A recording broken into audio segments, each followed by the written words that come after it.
The CopyLink option in SOLIDWORKS PDM allows you to communicate a list of documents to be modified or consulted via URL links. We can paste file hyperlinks from the clipboard,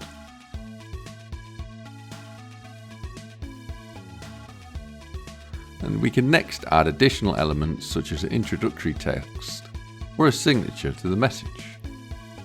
Alternatively, the CopyLink tool from myPDMtools suite allows you to go further in communicating with other collaborators, subcontractors, or departments via email or a Word document. When using the paste option, the CopyLink tool automatically inserts the Outlook message template.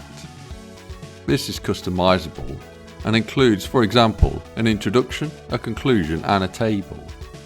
In the columns of this table, we'll find the URLs allowing direct access to the files, or variables in the data card, or URLs to display the file card. In this table, it is also possible to display the components using a 3D viewer. The formatting of this table can be customized from the CopyLink options. With CopyLink from the myPDMtools suite, we can extend the utility and functionality of the links we use every day when working with files in SOLIDWORKS PDM.